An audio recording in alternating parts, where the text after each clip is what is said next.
Bismillah, Assalamualaikum warahmatullahi wabarakatuh. Alhamdulillah, wassalatu wassalamu ala rasulillah wa ala alihi washabihi wa man walah wa ba'd.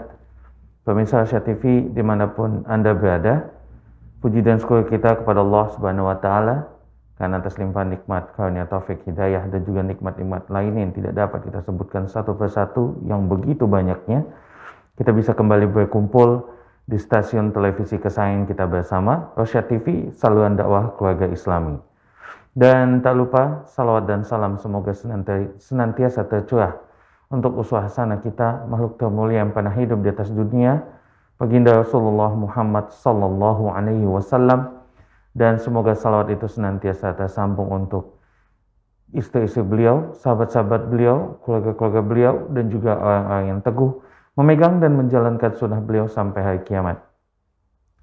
Pemirsa Asia TV yang dirahmati Allah dimanapun Anda berada, seperti biasa setiap pekannya pada hari Kamis pukul 9.00 waktu Indonesia bagian Barat, insyaallah ta'ala nanti sampai pada pukul 10.30 waktu Indonesia bagian Barat, Rosyad TV mempersembahkan serial kajian parenting dengan tema bijak mendidik anak. Dan alhamdulillah hari ini kita sudah masuk di pertemuan ketiga atau bagian ketiga dengan subtema mendidik anak usia 2 sampai dengan 7 tahun atau ghulam. Dan insyaallah ta'ala kajian ini akan disampaikan oleh guru kita Ustadz Abu Salma Muhammad Hafizullah ta'ala. Dan Anda semua pemirsa Asia TV yang sedang menyaksikan siaran ini, baik itu lewat TV satelit di rumah Anda ataupun lewat media online lainnya, bisa mengikuti interaktif nanti memberikan pertanyaan kepada Ustadz lewat line telepon di nomor 0822 88 88 6630. Kami ulangi di 0822 88 88 6630.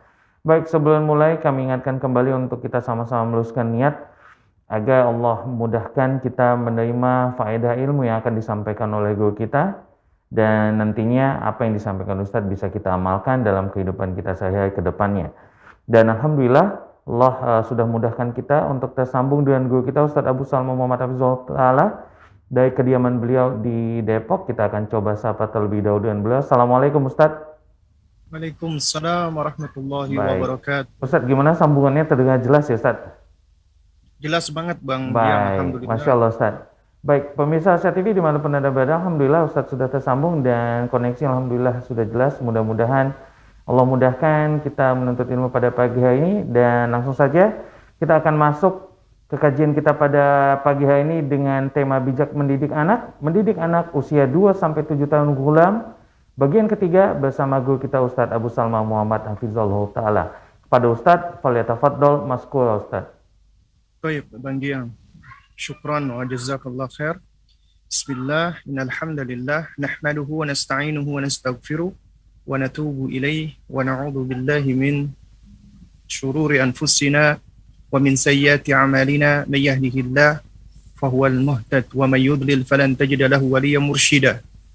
Asyhadu an la ilaha illallah wahdahu la syarika lah wa asyhadu anna Muhammadan abduhu wa rasuluh la nabiyya ba'dahu amma ba'du fa inna asdaqal kalami kalamullah wa khairul hadi hadi Muhammadin sallallahu alaihi wa ala alihi wa sallam wa syarrul umuri muhdatsatuha wa kullu muhdatsatin bid'ah wa kullu bid'atin dhalalah wa kullu dhalalatin finnar amma ba'du.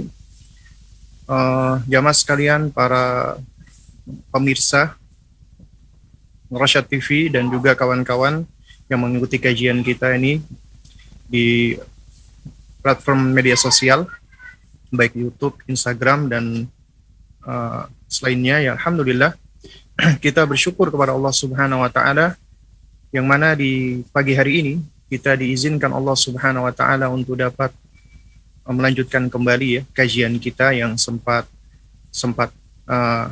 libur ya selama beberapa pertemuan, dan mudah-mudahan Allah mudahkan ya untuk sesi berikutnya dan kita bisa melanjutkan kajian kita ya secara rutin setiap hari Kamis pagi, dan ini adalah pertemuan yang ketiga. Dan insya Allah Ta'ala, ya, pembahasan tentang bijak mendidik anak usia ghulam, maksud saya 2 sampai 7 tahun, ini adalah bahasan yang cukup penting sekali, bahkan penting ya, yang krusial. Oleh karena itu, makanya kita tidak bisa membahas fase usia ini hanya dalam 1 atau 2 kali pertemuan.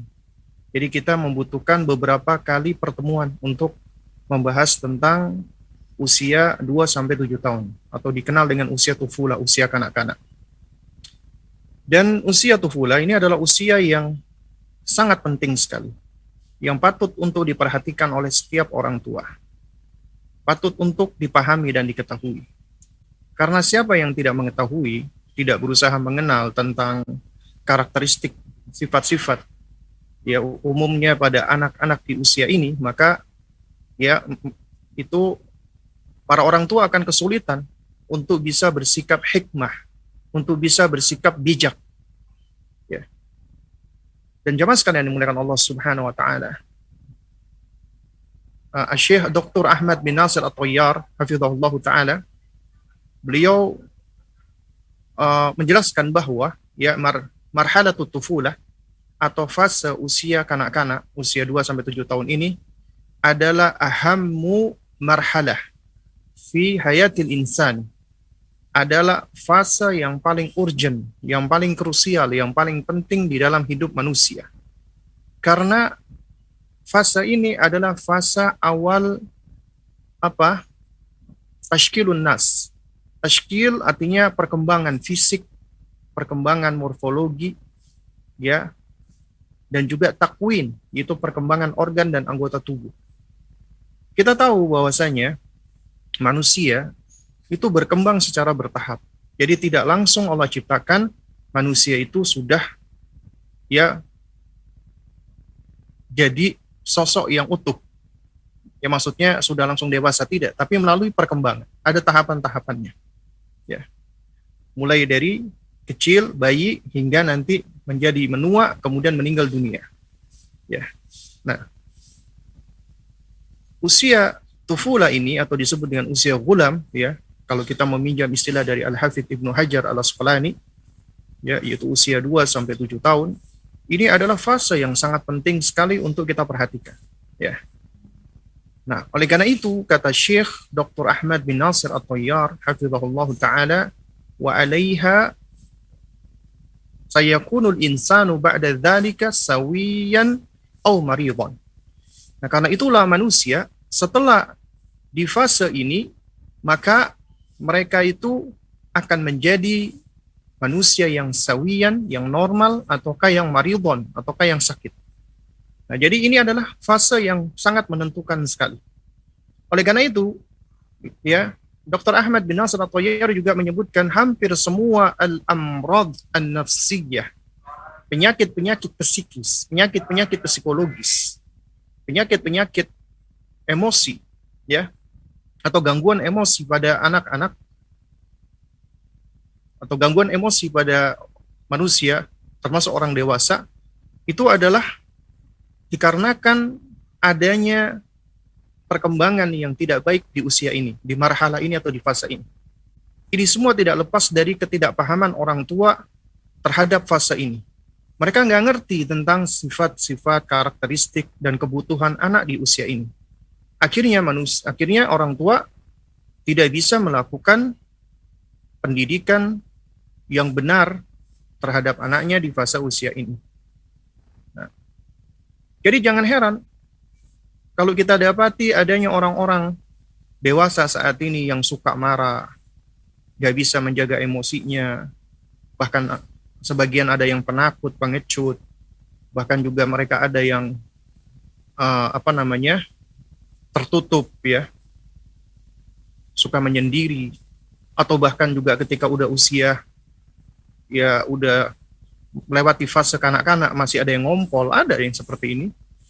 Kemudian juga sifat-sifat suka bertengkar, suka berkonflik, ataupun juga munculnya karakter-karakter buruk seperti suka berbohong, berkhianat, suka mencuri, ya, atau yang semisalnya, ini semua tidak lepas dari sebab. Karena kita tahu ya, Allah Subhanahu wa taala menciptakan segala sesuatu itu ada sebab akibat, ada sunnah kauniyah di situ. Dan ini tidak lepas dari sebab para orang tua yang memperlakukan anaknya secara tidak baik atau buruk, ya. Sehingga ya, dari perlakuan orang tua yang seperti ini, yang buruk atau bahkan mungkin mengabaikan anak-anaknya, nggak ngerti tentang perkembangan atau kebutuhan anak-anak di fase usianya, akhirnya mereka mendidik anaknya secara serampangan. Dan ini melahirkan sifat-sifat atau karakter-karakter yang tidak baik ataupun buruk. Nah, oleh karena itu, jamaah sekalian yang dimuliakan Allah Subhanahu wa taala, hendaknya kita sebagai orang tua harus ngerti, harus paham apa sifat-sifat dan karakteristik anak-anak di usia ini, di usia gulam, usia tufulah. Syekh Dr. Ahmad bin Nasir At-Tayyar hafizahullah taala, ya, beliau menerangkan, ya, setidaknya ada 14 sifat, 14 karakter yang perlu untuk diketahui oleh setiap orang tua. Insya Allah ini nanti akan kita bahas, ya, ke-14-nya ini, ya. Dan 14 ini bukan artinya pembatasan, bukan. Sebenarnya banyak sifat-sifat dan karakteristik anak. Nah, tapi di antara yang paling penting, yang perlu diketahui oleh orang tua, adalah ke-14 sifat atau karakteristik anak usia gulam atau tufulah ini. Ke-14 sifat itu adalah yang pertama, nanti insya Allah akan kita bahas, ya, masing-masing. Yang pertama adalah kathratul haraka wa adamul istiqrar. Sifat anak-anak di usia ini itu dikarakteristiki dengan banyak bergerak dan tidak bisa diam, sulit untuk diam. Ini merupakan bagian dari perkembangan secara alami, sesuai dengan sunnah kauniyah Allah. Ya, ketika berkembang organ-organ tubuhnya, sarafnya, ototnya, sehingga itu semua menyebabkan memang mereka harus bergerak, butuh bergerak. Sulit bagi mereka untuk bisa diam. Dan ini adalah suatu hal yang alami, yang normal pada anak-anak. Tapi ini seringkali nggak dipahami oleh orang tua. Ya, orang tua seringkali melihat anak yang nggak bisa diam, suka bergerak, itu langsung sudah dimarahi, diomelin, dilarang, dan yang semisalnya. Padahal ini adalah bagian dari perkembangan anak-anak. Kemudian yang kedua adalah apa? Syiddatut taqlid. Ya, syiddatut taqlid. Mereka adalah peniru, pencontoh, penduplikasi yang ulung. Karena Allah berikan kepada manusia kemampuan untuk belajar, di antaranya adalah kemampuan al-muhakah, kemampuan mimikri, meniru, mencontoh setelah dia memperhatikan apa yang ada di sekitarnya. Kalau kita perhatikan, ya, anak-anak kita ketika yang berkembang pertama kali itu adalah pendengaran, maka yang pertama kali akan mereka respon adalah apa yang mereka dengar. Dan apa yang mereka dengar itulah yang akan mereka contoh, akan mereka tiru, akan mereka ucapkan. Makanya ini fase tasmi' wa talqin, khususnya di usia 0 sampai 2 tahun. Lalu kemudian ketika udah usia 2 tahun, di mana indera penglihatan mereka sudah lebih sempurna, maka mereka akan menjadi apa? Menjadi pengamat, observator yang luar biasa. Mereka melihat, mereka amati, what they see, they learn. Ya, they act. Apa yang mereka lihat, mereka pelajari, lalu kemudian mereka lakukan. Karena mereka adalah penduplikasi, pengcopy paste yang luar biasa. Oleh karena itu, makanya kalau kita perhatikan di dalam sejumlah buku, kaidah-kaidah pendidikan anak, itu selalu nggak lepas dari kaidah, ya, orang tua wajib memberikan qudwah atau uswah hasanah, contoh yang baik. Karena mereka adalah sosok muqallid, peniru, pencontoh. Apalagi di usia seperti ini. Kemudian karakteristik yang ketiga adalah al-inad. Nah, ini seringkali yang nggak dipahami oleh orang tua. Al-inad artinya suka ngeyel, suka membantah. Ini bagian dari perkembangan alami mereka, karena mereka sedang memahami keinginan mereka, emosi mereka, perasaan mereka yang udah Allah berikan. Ya, kemudian mereka merespon dengan apa yang ada di sekitar mereka.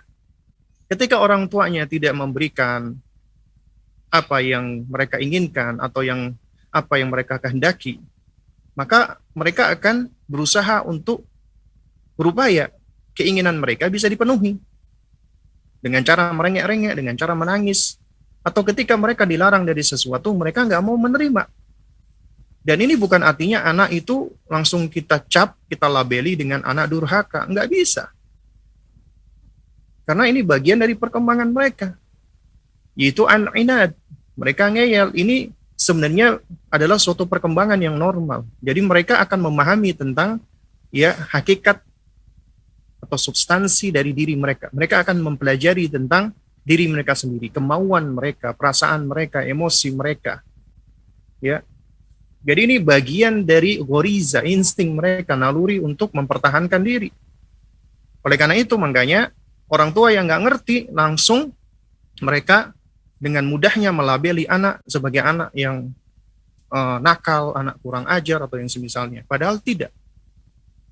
Nah, inilah pentingnya kita harus belajar. Kemudian karakter yang keempat atau sifat yang keempat adalah adamu tamyiz baina shawab wal khata'.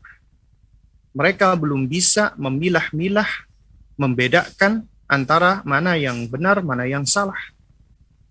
Karena apa? Karena kemampuan kognisi mereka, kemampuan pemahaman penalaran mereka masih berkembang, belum sempurna. Oleh karena itu, kita dapati penjelasan para ulama ya ketika menerangkan bab wajibnya kita untuk memberikan uswah yang baik. Kenapa? Karena ketika mereka melihat apa yang dilakukan oleh orang tua, maka apa yang dilakukan oleh orang tua itulah yang dianggap baik oleh anak-anak. Dan apa yang ditinggalkan oleh orang tua itulah yang dianggap buruk oleh anak-anak. Karena itu apabila orang tuanya suka berdusta, berbohong, maka itu akan dianggap baik oleh mereka. Karena mereka belum tahu konsep yang baik dan yang buruk. Karena mereka belum tamyiz. Mereka belum mumayyiz. Ya, konsep penalaran mereka masih belum sempurna. Oleh karena itu, tugas kita sebagai orang tua adalah harus membimbing mereka, mengarahkan mereka untuk memberikan pijakan-pijakan, dasar-dasar mana yang halal, mana yang haram, mana yang boleh, mana yang tidak, mana yang benar, mana yang salah, mana yang hak, mana yang batil. Bahkan yang paling mendasar dari itu, mana tauhid, mana syirik. Inilah fondasi pendidikan para nabi dan rasul dan orang-orang soleh. Makanya Luqman alaihissalam menasihatkan pertama kali kepada anaknya, ya bunayya la tusyrik billah inna syirka la zulmun azim. Wahai nak, janganlah engkau menyekutukan Allah, karena sesungguhnya menyekutukan Allah termasuk kezaliman yang besar. Diterangkan oleh Luqman, kezaliman yang besar, kesyirikan itu. Ini adalah suatu bentuk kesalahan yang paling besar ketika seseorang melakukan kesyirikan. Ya. Karena anak belum memiliki kemampuan atau ada mutamyiz bainal khata' was shawab. Kemudian karakter atau sifat yang kelima adalah kathratul as'ilah. Banyak bertanya, banyak nanya. Ini adalah konsekuensi dari perkembangan logika atau rasio atau akal kognisi mereka. Mereka sedang fase-fasenya mengamati, mengobservasi, mempelajari sesuatu. Dan sesuatu yang mereka pelajari itu, ya, seringkali mereka belum mampu memahaminya. Nah, ketika mereka belum mampu memahami, ini bagian dari metode pembelajaran yang bagus. Karena apabila seseorang tidak tahu, hendaknya dia bertanya. Bukankah di dalam Al-Quranul Karim kita juga diperintah oleh Allah Subhanahu wa Ta'ala, ya, fas'alu ahla dzikri in kuntum la ta'lamun. Maka bertanyalah kepada ahlu dzikr, para ulama, orang-orang yang berilmu, apabila kamu nggak tahu. Jadi metode belajar dengan cara bertanya ini adalah metode yang sebenarnya sudah terbentuk pada anak-anak semenjak usia dininya. Jadi tidak sepatutnya orang tua ketika anak itu banyak bertanya itu langsung dijawab dengan jawaban yang nggak baik. Wah, kamu nih kebanyakan nanya. Wah, kamu kayak gitu aja ditanyain. Bahkan diberikan label, kamu nih mohon maaf blow on banget sih, masa gitu aja kok ditanyakan. Padahal mereka memang belum ngerti, mereka pengen tahu. Atau bahkan mungkin kita sebagai orang tua sebel, kesel karena terlalu banyak ditanya oleh anak-anak kita. Dan ini yang dapat membunuh kreativitas mereka, kecerdasan mereka, kepintaran mereka. Bisa jadi loh ketika anak-anak di usianya dia, usia-usia setelah usia tufula, setelah usia kanak-kanak, orang tua mengeluhkan, kenapa ya anak saya ini kok lemot, kenapa ya anak saya ini kok batiul faham, susah memahami atau malas dan yang semisalnya. Itu semua nggak lepas dari apa? Kesalahan kita ketika di usia-usia sebelumnya, khususnya di usia tufulah. Kita ternyata yang membunuh kreativitas mereka, ya kita yang membunuh kemampuan mereka untuk bisa berkembang. Ketika anak bertanya, udah kamu jangan nanya-nanya. Diomelin, dimarahin. Akhirnya yang terbentuk di dalam dirinya berarti saya nggak boleh tanya. Akhirnya ya keinginan dia untuk mengetahui sesuatu akhirnya tenggelam atau terbunuh keinginannya tadi. Mati keinginannya tadi untuk mengetahui sesuatu, mempelajari sesuatu. Akhirnya dia menjadi orang yang pasif, yang nggak ingin mengetahui sesuatu. Lantaran apa? Orang tuanya. Ya, oleh karena itu, ketika Anda punya anak yang suka bertanya, ini adalah di antara tanda, ya, anak ini anak yang normal. Bahkan di antara ciri anak yang cerdas, dia juga banyak bertanya.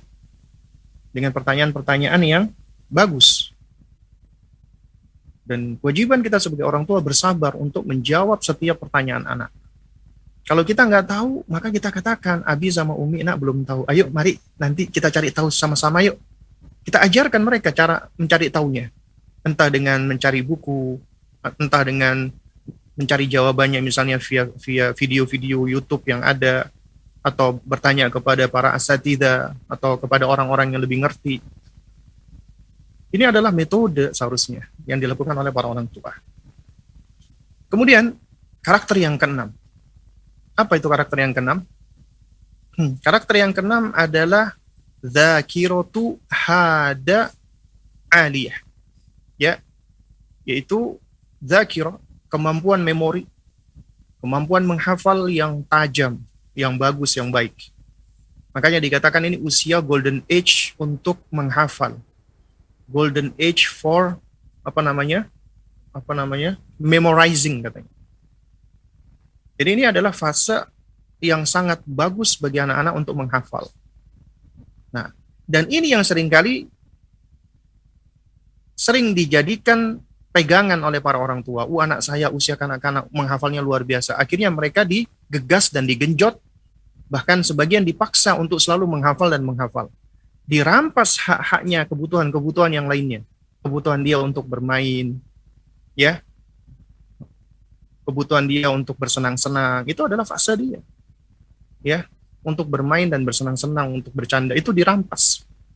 Dan kemudian digegas, dijejali, dan dipaksa untuk menghafal. Mumpung katanya masih usia kemampuan memori yang tajam. Apa yang terjadi seringkalinya? Yang terjadi, kalau kita dapati, ya Masya Allah, anak-anak ini hafalannya luar biasa. Ketika dijejali dengan hafalan, hafal. Tapi ketika sudah beranjak ke usia berikutnya, nih anak akan merasa jengkel kepada orang tuanya. Karena sesuatu yang dipaksakan seringkali tidak disukai. Atau hak-haknya dirampas. Waktu-waktu bermainnya diambil, akhirnya dia akan balas dendam. Yang tadinya seharusnya di usia kanak-kanak itu adalah usia mereka bermainnya mereka belajar, ini malah akhirnya dibalik. Akhirnya di usia setelah tufula, usia mumayyiz, mereka malas belajar. Mereka lebih banyak bermain. Akhirnya mengalami pemerosotan yang tadinya katanya orang tuanya hafalannya luar biasa. Ada nih orang tua, ketika TK, Ustadz, dia hafal juz 30 cepat. Udah masuk ke juz 29. Tapi ketika udah masuk SD, murojaah nggak mau, apalagi menambah hafalan juga susah. Pokoknya susah banget. Kenapa? Karena keliru di dalam memberikan pijakan. Anak dipaksa dan digegas untuk menghafal. Mentang-mentang ini usia yang memiliki kemampuan memori yang tajam. Jadi ada ketidakhikmahan, ya, ada ketidakbijakan di dalam melakukan pendidikan. melakukan pendekatan di usia ini. Usia 2 sampai 7 tahun. Usia bulan. Kemudian karakter yang ketujuh adalah hubbut tashji'. Apa itu hubbut tashji'? Mereka senang dipuji, mereka senang didorong, mereka senang dimotivasi. Itu anak-anak. Ya, karena memang karakternya mereka adalah mereka senang untuk dipuji, dimotivasi dan didorong. Dan ini bukan suatu hal yang jelek. Bukan suatu hal yang buruk sebenarnya. Nah, tapi memang ya jamaah sekalian dimuliakan Allah, memuji, mengapresiasi itu juga ada kaidahnya, ada dhawabitnya, ada koridornya. Nanti insya Allah akan kita bahas di pertemuan-pertemuan selanjutnya.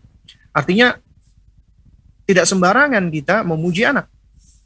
Karena apabila kita sembarangan dan serampangan memuji anak, keliru memuji anak, itu berbahaya. Di antara bahayanya adalah apa? Di antara bahayanya adalah kita bisa menjadikan anak tadi, kalau istilahnya itu adalah makan puji. Rakus dengan pujian, serakah dengan pujian, senang dengan pujian, nggak mau melakukan sesuatu kecuali dipuji. Akhirnya dirinya dibentuk dengan ucapan manusia. Oleh karena itu ketika tidak ada yang memuji dia, dia menjadi down, dia menjadi terpuruk, dia menjadi stres, ya, bahkan dia menjadi terpukul. Akhirnya apa? Ujian itu malah menjadi musibah, bencana yang membinasakan buat anak kita. Karenanya makanya harus berhati-hati di dalam memberikan pujian. Anak-anak senang dipuji. Ya, anak kita umumnya senang dipuji. Anak hebat, anak ganteng, anak cantik, anak soleh, anak luar biasa, anak ini, anak itu senang dipuji. Tapi kalau pujian kita itu tidak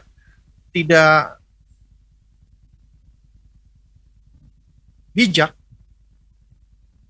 pujian kita itu tidak berangkat di atas dasar landasan atau pondasi yang benar, dan juga tidak tawassut, tidak pertengahan, maka berbahaya. Orang yang nggak pernah memuji orang tuanya juga membahayakan anaknya, dan orang yang terlalu berlebihan memuji anaknya juga membahayakan.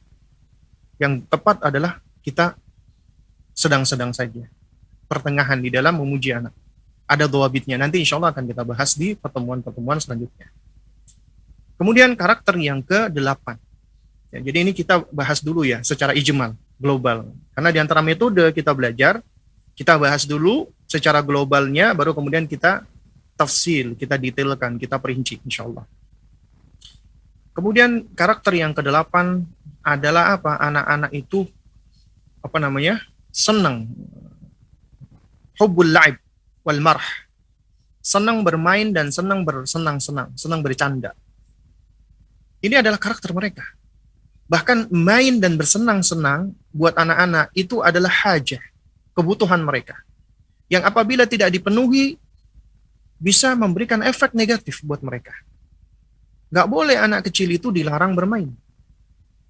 Karena itu adalah fase mereka usia bermain. Makanya di kaidah pertama yang ditulis oleh Dr. Ahmad bin Nasir At-Tayyar di dalam Kaifa Turabbi Abna'aka, dia membawakan kaidah yang berangkat dari hikmah la'ib ibnaka sab'an. Bermainlah dengan anakmu di usia 7 tahun pertama. Wa adibhu sab'an. Dan ajarkan adab, disiplinkan di 7 tahun kedua. Wa sahibhu sab'an. Dan bersahabatlah di 7 tahun ke-3. Nah, jadi jamaah sekalian dimulakan Allah, 7 tahun pertama adalah usia bermain buat mereka. Kita nggak boleh melarang mereka. Nanti akan kita bahas ini. Kenapa ini merupakan kebutuhan mereka.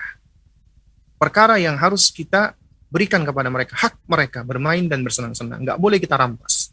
Tapi di samping itu juga kita harus bisa memberikan ya media-media atau sarana-sarana atau memfasilitasi permainan mereka selama itu tidak menyelisih agama. Permainan-permainan yang halal, yang mubah, tidak haram. Ya, jadi artinya begini, terlalu strict melarang anak banyak melarang anak maksud saya bermain itu juga nggak baik. Sementara terlalu permisif memperbolehkan anak bermain tanpa diberikan aturan juga suatu hal yang nggak baik. Jadi sekali lagi tawassut, i'tidal, pertengahan. Kemudian yang ke-9 ya. Yang ke-9, karakteristik anak yang ke-9 adalah hubbut tanafus wat tanahur. Senang berkompetisi dan senang lomba. Itu anak-anak. Anak-anak memang usianya egosentris. Tapi di balik egosentrisnya ini, mereka itu selalu ingin berusaha menjadi yang terdepan. Sehingga mereka itu terhasung untuk senang berkompetisi dan berlomba. Makanya jangan heran, ketika anak-anak itu berkumpul, misalnya dia sendirian ya, ada seorang guru ngajar anak sendirian, itu biasanya akan lebih males nih anak ketimbang ketika ada teman-teman yang lainnya. Misalnya sang guru bertanya, siapa yang hari ini sudah mandi? Saya. Itu biasanya mereka akan berlomba-lomba untuk siapa yang paling semangat menjawab. Saya, semakin berteriak, semakin kuat, ya. Lalu kemudian juga sama, ketika mereka diinstruksikan sesuatu, melakukan sesuatu, apabila itu dilakukan dengan cara perlombaan, itu mereka akan lebih semangat lagi. Karena mereka memang senang untuk berlomba dan berkompetisi. Sekali lagi ini pun juga ada dhabitnya, ada koridornya, nggak sembarangan. Ya. Karena apa? Karena jika orang tua ya tidak ngerti tentang karakteristik ini, maka ini akan menghilangkan ya kreativitas anak dan juga sifat mubadarah, inisiatif. Anak akan kehilangan sifat berinisiatif dan berkreasi. Kreativitas anak juga akan hilang. Ya, oleh karena itu ini juga bagian dari sifat atau karakteristik mereka. Dan ini juga bagian pengajaran dan pendidikan tentang kehidupan. Karena sejatinya kehidupan itu juga nggak lepas dari yang namanya perlombaan. Ya, imma berlomba-lomba menuju kepada kebaikan atau kepada keburukan. Dan endingnya adalah kita harus mengarahkan kita sedang berlomba-lomba menuju kepada Allah, menuju kepada akhirat, menuju kepada jannahnya Allah.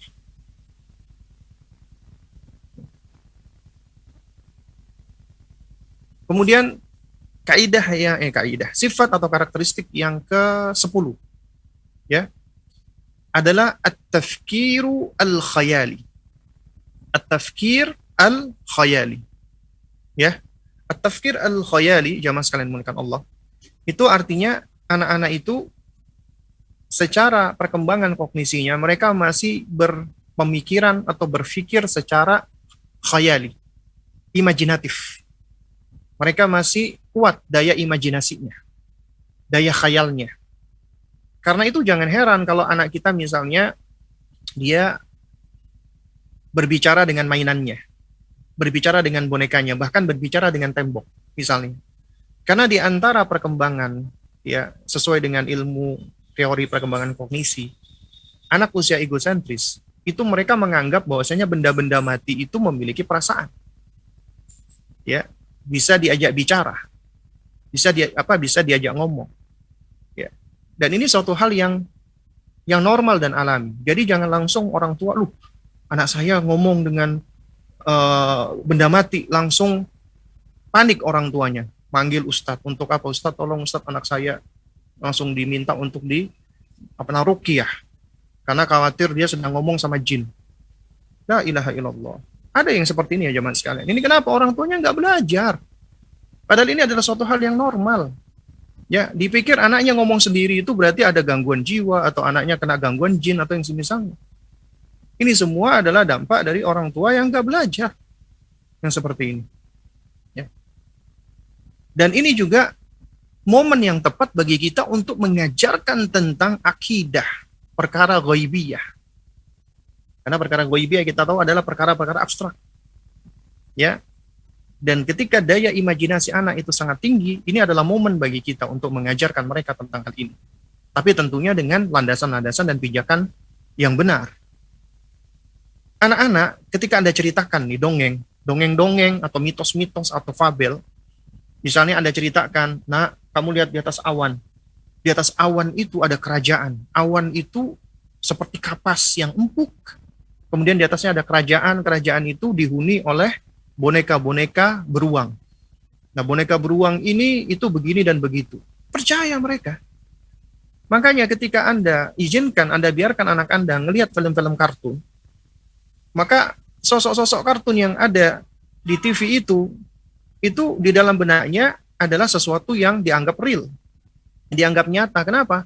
Karena dia belum bisa membedakan antara ya suatu hal yang bersifat realita, kenyataan dengan imajinasi. Makanya daya imajinasinya tinggi. Dan bahayanya adalah apabila orang tua nggak ngerti tentang hal ini, kemudian anaknya dibelikan ya baju Superman misalnya, ini sempat kejadian nyata. Orang tua membelikan ya, dia punya anak dia 2 orang kakak adik, semuanya laki-laki. Yang satu diberikan baju Batman, yang satu diberikan adik diberikan baju Superman. Lalu kemudian ibunya sibuk, anaknya bermain. Lalu kemudian tiba-tiba ya si ibu ini dia mendengarkan suara gaduh. Kemudian ketika keluar dia histeris teriak. Kenapa?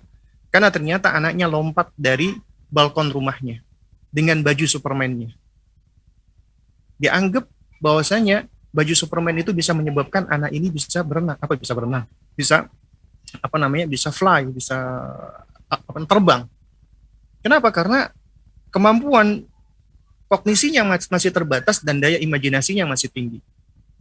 Oleh karena itu makanya para orang tua harus ngerti tentang hal ini dan harus mewaspadai apalagi tontonan-tontonan yang tidak baik ya.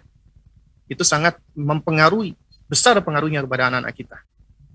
Juga termasuk ketika misalnya mereka nonton film Doraemon misalnya. Ini contoh, ada hal yang nyata juga ya. Jadi pernah di salah satu kesempatan ya, ini beberapa waktu yang lalu, ini sudah sekitar 2 tahun yang lalu atau 2,5 tahun yang lalu, di salah satu sekolah kami ya, anak usia dini, TK. Itu ada anak-anak datang ke sekolah, bawa mainan pistol-pistolan. Ya, anak-anak ini kan usia egosentris nih. Mereka juga belum ngerti tentang konsep kepemilikan. Ya, belum paham mereka tentang konsep kepemilikan. Karena dari egosentris mereka menganggap semua yang ada itu adalah milik mereka dan untuk mereka. Nah, oleh karena itu ketika si anak ini dia bawa pistol-pistolan, bawa mainan, ya, itu konsepnya anak-anak adalah ya mainanku, mainanmu, mainanku gitu loh. Nah, tapi tentunya para orang tua dan para guru itu sudah mengajarkan tentang batasan, tentang hak kepemilikan. Ini punya kamu, ini punya sekolah ya. Intinya itu adalah suatu hal yang sudah diajarkan. Nah, pernah suatu saat ya, saya mendengarkan percakapan anak-anak ini. Jadi ada salah satu anak yang lain ya, yang biasa bermain, dia pengen minjem nih pistol-pistolan, tapi tidak dipinjamkan, ya. Akhirnya dia berusaha merampas, akhirnya ya sempat berantem, lalu kemudian ya sudah dipisahkan oleh gurunya. Lalu kemudian si anak yang berusaha minjem pistol-pistolan tadi, yang kemudian tidak dipinjamkan oleh kawannya tadi, dia akhirnya dengan marah, dengan sedih, dia mengucapkan ya ucapan intinya, ya udah, aku kalau gitu nanti besok aku mau bawa pistol yang lebih bagus lagi. Aku mau minta ke Doraemon, katanya. Coba perhatikan. Dia mengatakan aku akan meminta ke Doraemon. Kenapa? Karena dia sering melihat film Doraemon. Doraemon itu bisa memenuhi keinginan dan kebutuhannya si Nobita. Akhirnya ini terbentuk di dalam benaknya. Dia mintanya ke Doraemon, bukan minta kepada Allah. Padahal konsep di dalam ya Islam, metodenya Rasulullah itu sudah mengajarkan anak mulai dari kecil, sebagaimana Nabi ya memberikan nasihat kepada Abdullah ibnu Abbas radhiyallahu taala anhuma ketika masih kecil, idza sa'alta fas'alillah wa idza sta'anta fasta'in billah. Jika kamu mau minta, nak, minta kepada Allah. Jika kamu mau mohon pertolongan kepada Allah Subhanahu wa taala. Tidak minta kepada yang lainnya, betul. Pun juga minta kepada orang tua yang ngaji, ngerti tentang tauhid, maka semuanya akan dikembalikan kepada Allah. Mintalah nak kepada Allah agar Allah memberikan rezeki buat Abi. Kemudian ketika orang tuanya ngasih sesuatu yang diinginkan anaknya, maka kita sampaikan ini adalah titipan dari Allah. Allah berikan rezeki kepada Abi. Ajarkan minta kepada Allah. Nah, oleh karena itu, orang tua yang mungkin belum belajar tentang masalah akidah, tauhid, atau belajar konsep-konsep parenting yang berangkat dari barat atau yang semisalnya, itu biasanya mereka kehilangan perkara yang paling asasi, yang paling mendasar seperti ini. Dan ini bisa melukai fitrahnya anak yang berada di atas tauhid. Nah, oleh karena itu makanya at-tafkiru al-khayali, berpikiran imajinatif pada anak-anak ini suatu hal yang perlu mendapatkan concern kita. Kemudian yang ke-11, sifat atau karakter yang ke-11 adalah al-mailu liktisab, al-mailu liktisab al-maharat. Anak-anak itu sudah memiliki kecenderungan untuk bisa memiliki keterampilan, kemampuan atau skill. Karena Allah berikan kemampuan ini mulai dari semenjak kecil. Allah berikan instrumennya, alatnya, toolsnya. Nah, tinggal kita sebagai orang tua menstimulusnya. Tapi kalau anak tidak distimulasi, tentunya ya hasilnya akan berbeda dengan anak yang distimulasi. Oleh karena itu, pendidikan anak usia dini itu nggak boleh lepas dari yang namanya menstimulasi. Motorik anak, sensorik anak, dan seterusnya. Harus distimulasi. Karena Allah berikan kepada manusia itu kemampuan untuk bisa memiliki keterampilan, keahlian, skill. Itu dimulai dari anak-anak. Contoh misalnya, orang tua. Orang tua ini bekerjanya sebagai seorang petani, atau taruhlah orang tuanya hobi berkebun, hobi. Anaknya ngelihat, ya uminya itu suka guntingin batang pohon, kemudian kemudian ditanam di dalam tanah, kemudian anaknya memperhatikan. Nah, anak yang biasanya tinggal di lingkungan seperti ini, maka dia akan lebih cepat memiliki kemampuan atau skill atau keterampilan yang dia dapatkan dari orang tuanya. Biasanya seperti itu umumnya. Nah, yang perlu kita perhatikan, maharoh atau keterampilan atau skill itu berbeda dengan al-muhibah atau mawahib, bakat, gift. Bakat adalah sesuatu yang sudah Allah berikan secara unik, istimewa kepada manusia, kepada masing-masing individu yang unik, yang berbeda-beda. Kalau Anda punya anak, ketika dia melakukan sesuatu tanpa perlu dia banyak berusaha, banyak berlatih, kemudian dia bisa, dan hasilnya itu adalah lebih baik daripada teman-teman yang lain, berarti dia berbakat di dalam hal itu. Itu bakat. Ya. Jadi ada hal-hal yang sifatnya bakat. Misalnya contoh, Anda punya 3 orang anak. Anak terakhir Anda, ya, ketika Anda talqin Al-Quran, Anda cukup mentalkinkan sekali, dia langsung hafal. Berarti ini memang karunia dari Allah, gift, ya, bakat dari Allah. Allah berikan bakat tersebut. Itu ketika dia mendengarkan sekali, 2 kali, dia langsung hafal. Berarti dia punya kemampuan menghafal yang luar biasa. Bakat menghafal yang hebat. Nah, mungkin berbeda dengan abangnya. Abangnya ini bolak-balik, nggak hafal-hafal. Tapi Allah berikan kepada Allah berikan kepada manusia kemampuan untuk bisa meraih skill, bisa meraih al-maharah, keterampilan tadi. Dengan berlatih, dengan belajar, mengulang-ulang, murajaah, ya, meskipun waktunya lebih panjang dibanding adiknya, tetap dia bisa menghafalkan Al-Quran. Nah, ini bedanya. Kalau yang tadi itu berupa bakat, kalau yang satunya adalah berupa ya keterampilan yang berangkat dari usaha, dari dari upaya. Dan semua manusia Allah berikan kemampuan ini. Kemampuan untuk berusaha, berupaya, untuk bisa mendapatkan kemampuan berupa skill atau keterampilan. Tapi memang bakat tiap manusia beda-beda. Tapi untuk hal ini Allah berikan. Tinggal bagaimana kita mau atau enggak. Ya, tinggal bagaimana kita memotivasi anak kita. Mau atau tidak. Kalau mampu pasti mampu. Tapi masalah kemampuan tiap anak beda-beda. Lalu kemudian yang ke-12, ya, yaitu karakteristik atau sifat anak, yaitu an-namu al-lughawi, ya, yang sari'un, ya, an-namu al-lughawi sari'un, yaitu perkembangan bahasa yang pesat, yang cepat. Jadi ini kalau kita bicara tentang perkembangan bahasa di usia inilah, gulam atau tufula ini, itu adalah fase mereka menyerap bahasa dengan begitu cepatnya. Jadi ribuan bahasa, ribuan kata mereka serap di usia ini. Jadi ini adalah usia perkembangan bahasa yang luar biasa.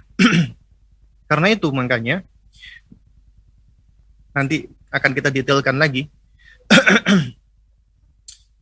Kemampuan anak berbahasa yang sangat pesat ini itu apabila dipahami oleh orang tua, ya, maka orang tua yang hakim, yang hikmah, yang bijaksana,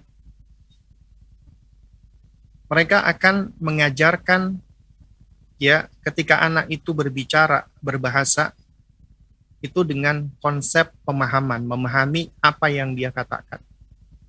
Dan juga ini sebagai pondasi bagi anak-anak untuk belajar membaca. Karena kemampuan manusia berkomunikasi, ya, itu Allah berikan, yang pertama adalah bil lisan, dengan lisannya. Kemudian yang kedua bil kitabah, dengan tulisan. Artinya manusia mampu memahami bahasa verbal dan bahasa nonverbal.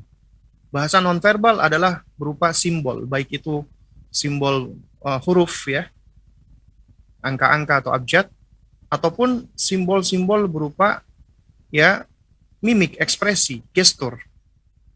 Nah, jadi anak-anak kecil itu ketika dia berbahasa yang pertama kali berkembang adalah dia mampu untuk melihat orang tuanya dari gesturnya, mimiknya, ekspresinya, dari air mukanya, dari pandangan matanya, dari intonasi suaranya.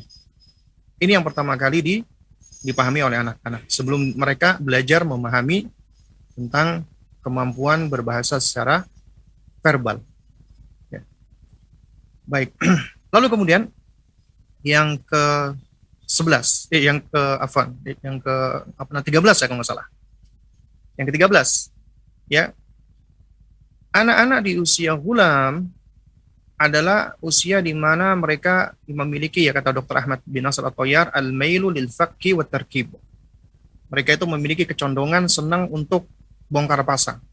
Ketemu sesuatu, penasaran, dibongkar, dan dipasang. Tapi lebih banyak bongkarnya daripada masangnya.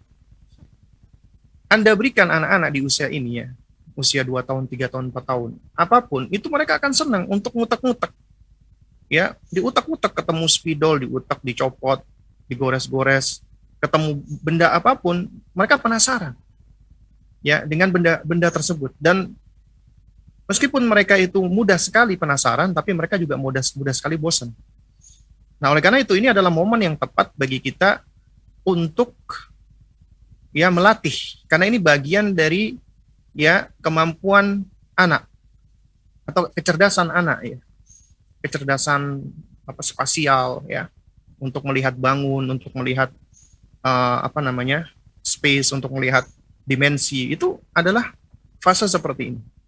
Nah, ini adalah momen yang bagus ketika Anda, ya, mengajak mereka bermain dengan permainan bongkar pasang misalnya, ya, atau permainan balok atau yang semisal itu. Dan ini sangat bagus sekali untuk perkembangan, ya, kecerdasan mereka. Baru kemudian yang terakhir, ya, dari 14 karakteristik yang disebutkan oleh Syekh Dr. Ahmad bin Nasr At-Tayyar hafizahullah taala adalah apa? Adalah haddatu al-infialat, yaitu emosi yang sangat tinggi, yang labil. Kenapa demikian? Karena anak-anak, ya, selain kemampuan kognisinya yang masih terbatas, juga Allah karuniakan kepada mereka al-masyair, perasaan, wal wijdan, dan emosi. Dan mereka sedang berusaha untuk mengobservasi. Mereka sedang mempelajari. Mereka sedang mengenali emosi-emosi mereka, perasaan-perasaan mereka. Tapi mereka nggak akan mampu untuk mempelajari sendirinya. Jadi orang tuanya yang harus membantunya, membimbing dan mengarahkannya. Nah, tapi parahnya kalau orang tua sendiri adalah juga orang tua yang nggak ngerti, nggak tahu cara memanage emosi, maka ya kelabilan emosi itu akan menjadi sesuatu hal yang tampak diturunkan turun temurun. Orang tuanya suka marah, ya anaknya akan jadi anak yang suka marah. Kemudian punya anak, dia juga akan marahin anaknya kemudian akan marahin anaknya lagi, dan terus menerus seperti itu. Jadi nggak lepas sebenarnya dari peran orang tua. Ini semua karena apa? Karena nggak punya ilmu. Sebab ilmu itulah yang akan menjadi petunjuk atau cahaya tentunya dengan izin Allah. Nah, diantaranya adalah harus mengenal diri, ma'rifatun nafsi atau ma'rifatun zat. Oleh karena itu, ya pengetahuan kita untuk mengenal diri kita, untuk mengenal tentang jiwa kita, ya tentang diri kita maksud saya, itu suatu hal yang penting. Dan seseorang tidak akan bisa mengenal dirinya kecuali dengan mengenal penciptanya. Nah, jadi alangkah benarnya ya perkataan salah seorang ulama kita yang mengatakan, man arafa rabbahu arafa nafsahu, wa man arafa nafsahu arafa rabbahu. Siapa yang mengenal penciptanya, Rabbnya, maka dia akan lebih mengenal dirinya. Dan siapa yang mengenal dirinya, dia juga akan lebih bisa mengenal penciptanya. Seseorang yang mengenal penciptanya, Rabbnya, dia tahu dirinya ini adalah entitas yang ada, eksis, diciptakan. Ada pencipta. Dan ketika pencipta menciptakan dirinya, nggak mungkin pencipta ini menciptakan dirinya tanpa ada tujuan. Nah, dengan mengetahui hal ini, akhirnya kita tahu apa tujuan kita ada di muka bumi ini. Untuk apa kita berada di muka bumi ini? Ini adalah bagian dari konsep mengenal diri. Kemudian juga apa saja yang Allah berikan kepada diri kita. Ya. Makanya Allah di dalam Al-Quran mengisyaratkan wa fi anfusikum afala tubsirun. Dan juga di dalam diri kalian itu ada tanda-tanda Allah. Tanda-tanda kebesaran Allah. Ya. Lantas mengapa kalian tidak melihatnya? Ini merupakan isyarat agar kita memperhatikan diri kita, jiwa kita, apa yang ada di dalam diri kita. Dan ini akan mengajarkan kita tentang dua hal. Ketika kita mempelajari tentang asal keberadaan kita, asal penciptaan kita, di mana kita diciptakan, ya, dari mimma'in mahin, dari air yang hina, ya, air yang dikeluarkan dari tempat yang hina. Lantas apa yang hendak kita banggakan, apa yang hendak kita sombongkan? Sementara di sisi lain, kita tahu kita diciptakan Allah fi ahsani taqwim, dalam bentuk komposisi, struktur, rupa yang paling baik dibanding makhluk yang lainnya. Sehingga ini mengharuskan kita untuk menjadi hamba-hamba yang bersyukur kepada Allah. Karena kita adalah makhluk yang Allah ciptakan fi ahsani taqwim. Nah, dari sini kita akan menjadi sosok atau entitas yang lebih berkualitas karena kita mengerti tentang apa yang ada di dalam diri kita. Nah, termasuk bagaimana kita memanage emosi. Karena emosi adalah sesuatu yang sudah Allah berikan kepada setiap manusia. Dan emosi itu adalah sesuatu yang secara asal wasat, netral. Ada di dalam diri manusia, tapi dia akan keluar apabila distimulasi oleh lingkungan atau eksternalnya. Karena tidaklah mungkin seseorang tiba-tiba dia ketawa sendiri tanpa ada yang memicu dia untuk tertawa. Dan suatu hal yang nggak mungkin dia tiba-tiba menangis dengan sendirinya tanpa ada yang memicu dia. Ya. Nah, kecuali kalau memang ada gangguan ya. Jadi seseorang dia akan tertawa ketika dia mendengar atau melihat atau memikirkan atau membayangkan hal-hal yang lucu. Atau dia sedang mengingat sesuatu yang lucu. Dia mungkin ketawa sendiri. Tapi ada sesuatu yang memicu sehingga perasaan dia tertawa itu keluar, muncul. Demikian pula ketika dia mendapatkan sesuatu yang dia lihat, yang dia dengar, ya, itu memicu kemarahan dia. Akhirnya dia marah. Karena seseorang tidak tiba-tiba marah. Kemarahan itu ada pemicunya. Makanya di antara syarah yang disebutkan oleh para ulama tentang hadis la taghdab, janganlah kamu marah, itu di antara makna adalah janganlah engkau mendekati hal-hal yang dapat menyebabkan kemarahanmu itu terpicu. Itu diantaranya. Nah, ini mengharuskan kita sebagai orang tua harus ngerti tentang emosi kita. Kalau kita nggak tahu tentang emosi kita, bagaimana kita bisa mengajarkan emosi kepada anak-anak kita? Nah, oleh karena itu, ya anak-anak di usia ini memang mereka memiliki emosi yang tinggi. Dan kita sebagai orang tua harus bisa mengimbangi, mendidik, dan mengarahkan mereka agar mereka mengenal emosinya. Setelah mengenal emosinya, mereka bisa mengekspresikannya, mengungkapkannya dengan cara yang baik. Ya, kita juga harus bisa validasi perasaan dia, emosi dia. Kita akui. Ya, lalu kemudian kita arahkan. Karena emosi yang ada di dalam diri itu adalah suatu hal yang tidak buruk, tapi bisa menjadi buruk apabila emosi tersebut terekspresikan dengan ucapan ataupun dengan perbuatan kita. Dan ini tugas kita sebagai orang tua untuk mengarahkan hal tersebut. Baik, ya jamaah sekalian dimuliakan Allah Subhanahu wa taala ya. Jadi inilah yang bisa untuk saat ini ya saya sampaikan ya. Jadi ada 14 sifat dan karakteristik. Insya Allah nanti di pertemuan berikutnya kita akan membahas tentang karakteristik yang pertama tadi. Kasratul harokah. Anak banyak bergerak. Kenapa mereka banyak bergerak? Lalu bagaimana atau apa yang harus dilakukan oleh kita sebagai orang tua untuk bisa mendidik anak-anak kita ketika mereka di dalam fase seperti ini? Bagaimana sikap kita yang bijak, yang hikmah ya menghadapi mereka? Nanti insya Allah akan kita bahas di pertemuan berikutnya. Baik Bang Giang, mungkin ini yang dapat saya sampaikan di pagi menjelang siang hari ini. Mungkin ada pertanyaan yang masuk Bang Giang.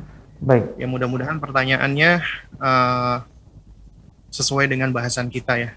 Baik. Dan pun kalaupun tidak sama ya mudah-mudahan yang bisa saya jawab akan saya jawab, yang tidak bisa saya jawab maka mohon harap dimaklumi. Baik Ustaz, jazakallah khairan barakallahu fikum Ustaz atas materi yang sudah diberikan pada pertemuan kita pagi kali ini. Dan pemirsa Asia TV yang dirahmati Allah dimanapun Anda berada, kami mengundang Anda semua untuk bisa langsung berinteraksi dengan Ustaz di line interaktif kami di nomor 0822 88886630. Kami ulangi di 0822 88886630. Line telepon tadi bisa untuk telepon seluler GSM biasa ataupun bisa lewat WhatsApp call. Dan bagi Anda yang sedang menyaksikan tayangan ini di platform digital baik itu Instagram ataupun YouTube, silakan untuk memasukkan pertanyaan Anda di kolom komentar.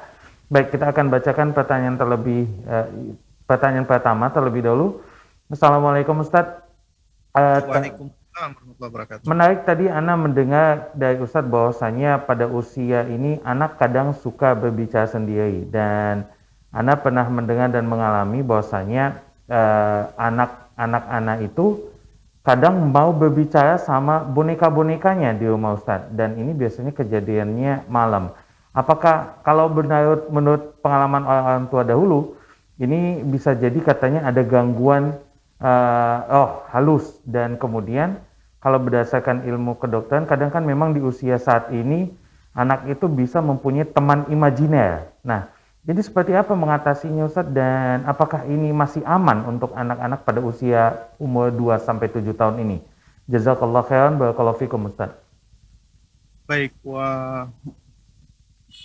barakallahu fik wa fisail ya untuk penanya. Baik, jadi yang perlu kita pahami bersama ya, anak-anak usia 2-7 tahun, usia gulam ya, khususnya di bawah 5 tahun ya, itu memang memiliki at-tafkiru al-khayali, yaitu masih berpikir secara imajinatif ya. Jadi tidak menutup kemungkinan ada sebagian dari mereka juga memiliki teman-teman imajiner, teman-teman yang berangkat dari imajinasi mereka. Juga misalnya ketika mereka berbicara sendiri dengan boneka mereka, itu suatu hal yang alami, yang normal. Ya baik mau dilakukan pagi hari, siang hari, malam hari. Jadi ya setahu saya kebanyakan anak ya, apalagi anak perempuan yang punya boneka, dipeluknya, kemudian diajak bicara, Ya, bahkan dia itu sedang belajar, mempelajari perannya dia sebagai seorang ibu. Dan ini adalah suatu hal yang bagus sekali, baik sekali. Anak perempuan hendaknya tidak dilarang, bahkan jangan dilarang. Kalau perlu kita fasilitasi dengan permainan boneka.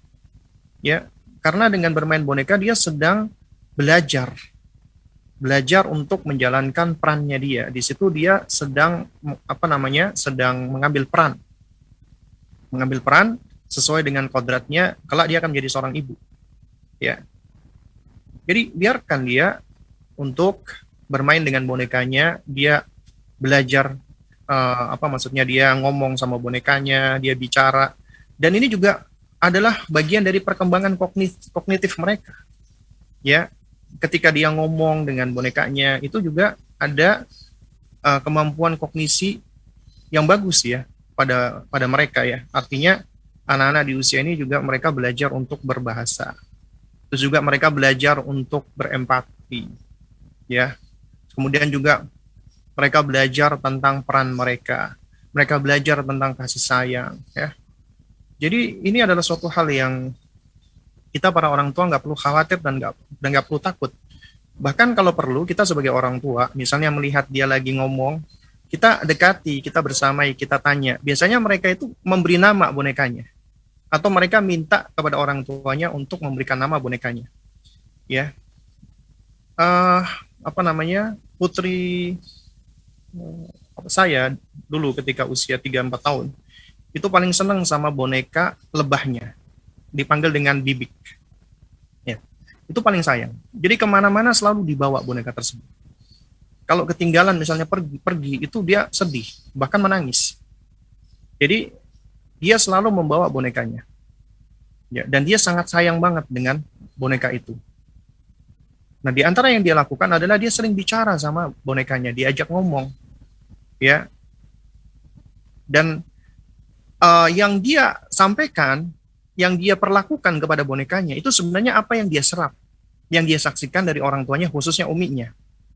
Misalnya, ketika sore hari dia gendong, ayo Bibik sekarang waktunya mandi ya, supaya sehat, supaya segar, itu yang dilakukan mereka. Terus kemudian ketika malam, ayo bobok ya Bibik. Bahkan kadang-kala kita dapati, misalnya ada seorang ibu yang lagi marah sama anaknya. Itu dia ekspresikan juga ke bonekanya. Ada anak perempuan, dia ngomelin bonekanya. Makanya, ya kamu harus nurut dong. Kenapa? Dia lagi menyerap apa yang dia dapatkan dari ibunya. Jadi ini bukan suatu hal yang buruk. Nah, jadi kalau perlu orang tua ketika melihat anak yang ngobrol, kita turut membersamai. Kita tanya, itu misalnya ya anak ini ngasih nama bonekanya tadi Bibik tadi, ya itu hendaknya kita tanya, emang si Bibik ngapain sekarang gitu ya, itu kemudian kita bisa kasih dia arahan, misalnya adek nanti sore jangan lupa Bibik diajak mandi ya, atau maksudnya diminta mandi gitu loh. Jadi ini adalah bagian dari pembelajaran. Insya Allah dengan bertambah usianya, ya ini adalah suatu hal yang secara alami tentunya sesuai dengan sunnah kauniyah Allah. Ya, kemampuan kognisinya semakin berkembang, ini akan dia tinggalkan karena dia sudah ngerti dan dia sudah paham. Ya, jadi kita nggak perlu khawatir. Wallahu a'lam bishawab. Baik, jazakallahu khairan Ustaz, barakallahu fikum atas jawabannya. Baik, ini kita ada penanya berikutnya Ustadz yang sudah tersambung di line telepon. Kita coba sapa terlebih dahulu. Assalamualaikum warahmatullahi wabarakatuh. Waalaikumsalam warahmatullahi wabarakatuh. Assalamualaikum.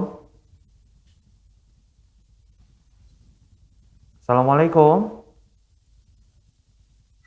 Ya, sepertinya terputus Ustadz. Ya, sudah tersambung lagi. Assalamualaikum. Waalaikumsalam warahmatullahi wabarakatuh. Ya, dengan Ibu siapa di mana? Dengan Ibu Dewi di Bekasi. Baik, Ibu Dewi saat ini sudah tersambung dengan Ustadz. Silakan untuk langsung pertanyaannya, Ibu. Oh baik, terima kasih sebelumnya. Semoga Ustadz dan para kru selalu diberikan keberkahan dan kesehatan. Amin. Izin bertanya Ustadz, di usia gulam ini kan merupakan masa untuk anak bermain ya Ustadz. Nah, apakah bermainnya ini harus berinteraksi langsung dengan teman-temannya, atau bermain bersama Umi dan abinya di rumah Karena kebetulan di lingkungan saya anak-anak kecilnya itu sering berbicara kasar dan kotor. Jadi saya agak sedikit khawatir jika anak-anak bermain di luar gitu, Ustaz. Apakah ada tips dan solusinya untuk hal tersebut? Mungkin itu saja, Ustaz. Terima kasih. Baik. Jazakallah Baik. khairan, Ustaz. Baik. Ya, silakan Ustadz langsung dijawab. Jazakillah khair ya. Jadi yang perlu kita pahami bersama ya, nanti ini sebenarnya akan kita bahas lagi lebih detail, lebih rinci di bahasannya. Ya. Jadi anak-anak usia seperti ini itu mereka akan sebentar ya. Baik. Nah, mereka di usia seperti ini ya, mereka insya Allah ketika bermain ya, itu juga akan ada fase-fasenya ya, dan juga ini akan juga kembali kepada karakteristik masing-masing anak, karena di usia dini inilah itu sebenarnya yang namanya sifat-sifat atau karakteristik itu juga akan terbentuk ya pada mereka gitu. Jadi biasanya di usia-usianya ya, di usia 2 tahun, 3 tahun, mereka akan cenderung bermain sendiri. Ya, mereka akan cenderung bermain sendiri berangkat dari konsep egosentris mereka. Dan mereka cenderung untuk nggak mau bermain dengan yang lainnya.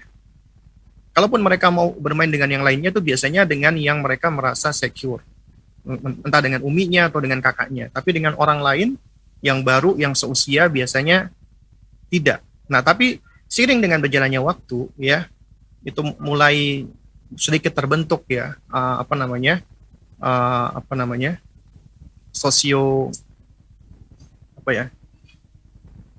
sosiosentrisnya ya. Nah, itu biasanya mereka akan mau untuk berinteraksi dengan yang lainnya. Jadi intinya gini, ya, kita sebagai orang tua, kita biarkan mereka, kita fasilitasi mereka dengan permainan-permainan yang halal, yang mubah, dan kita biarkan mereka, misalnya mereka ingin bermain sendiri. Dan juga suatu hal yang baik apabila kita combine. Ketika dia mau main sendiri, hendaknya dia main sendiri. Dan kemudian kita cari momen-momen atau waktu-waktu di mana mereka bermain, misalnya dengan temannya, atau dengan abangnya, atau dengan orang tuanya. Jadi ini adalah suatu hal yang sebenarnya urusannya lapang. Lalu kemudian bagaimana jika kita tinggal di suatu lingkungan yang mana anak-anak di sana, mohon maaf ya, misalnya suka ngomong kotor atau suka berkata-kata yang nggak baik, yang mana kalau anak kita bermain bersama mereka, bersosialisasi dengan mereka, dikhawatirkan akan terimbas dengan keburukan-keburukan tersebut. Nah, jadi jamaah sekalian dimuliakan Allah. Kalau kita kembali ke konsep tadi ya, di antara sifat karakteristik anak adalah apa? Mereka belum memiliki kemampuan memilah baik dan buruk ya.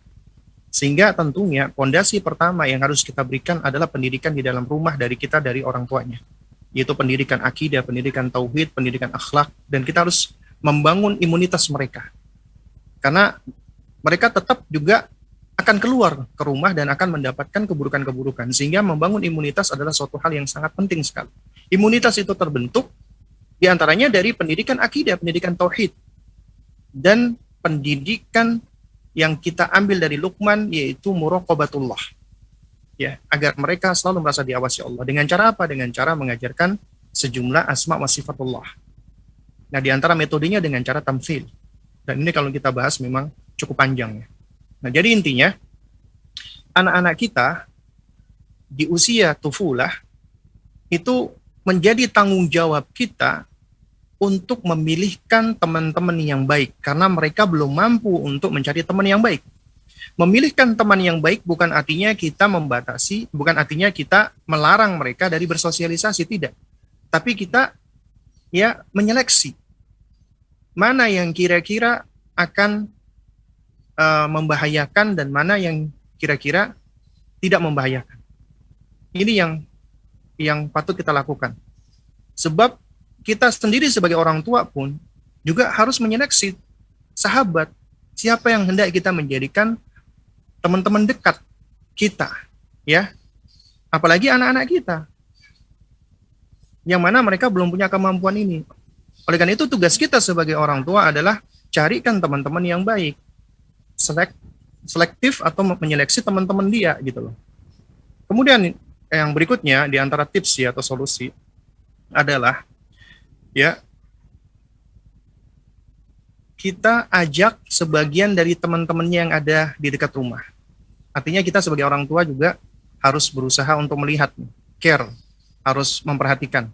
Di antara teman-teman yang di dekat rumah itu, anak-anak kecilnya itu kan ada yang kita lihat mungkin yang masih berada di atas fitrahnya ya. Artinya ya masih lebih baik gitu dibanding anak-anak lainnya. Nah, itu yang coba kita ajak. Dan kita ajak anak itu main di rumah kita atau di tempat yang bisa kita monitor, yang bisa kita arahkan, yang bisa kita bimbingkan. Ini manfaatnya banyak. Di antara manfaatnya adalah selain kita bisa mengawasi anak kita juga insya Allah punya andil besar di dalam memberikan kebaikan untuk anaknya orang lain. Ketika kita menunjukkan kebaikan-kebaikan itu, dan kebaikan ini diterima dan dipraktekkan, itu kita insya Allah juga akan mendapatkan pahala dari kebaikan yang kita ajarkan tadi. Misal nih ada anak main dengan anak kita, kemudian dia ngomong kotor, dan dia nggak tahu sebenarnya, kemudian kita jelaskan. Misalnya, ya itu ucapan yang jelek, ucapan yang nggak baik. Ya, jadi kita sebagai muslim, ya yang cinta sama Allah, kita nggak boleh bicara-bicara seperti itu. Kita sampaikan dengan cara yang baik. Dan ketika dia menerima, dan dia tahu, dan dia tinggalkan keburukan itu, kita insya Allah dapat pahala. Meskipun ini sebenarnya asalnya kewajiban orang tuanya dia. Nah, mungkin orang tuanya dia nggak paham, atau mungkin agak abai. Lalu kemudian kita ajak mereka ke rumah kita, bermain dengan anak-anak kita, atau di lingkungan atau tempat yang kita bisa awasi. Maka ini tentunya akan lebih baik lagi gitu loh. Jadi intinya yang pertama, selektif. Yang kedua, bermain atau ajak bermain di tempat yang bisa kita monitor atau yang bisa kita awasi. Wallahu a'lam bishawab. Baik Ustadz, jazakallah khairan, barakallahu fikum, dan semoga jawaban Ustadz tadi bisa memenuhi pertanyaan dari Ibu Dewi di Kota Bekasi tadi kalau tidak salah. Baik, selanjutnya Ustadz, ini ada pertanyaan yang masuk lewat kolom komentar di YouTube. Maksudnya di WhatsApp. Baik, Ustadz, bagaimana menghadapi anak yang banyak makan apabila jika dia tidak puas makan, maka dia menangis?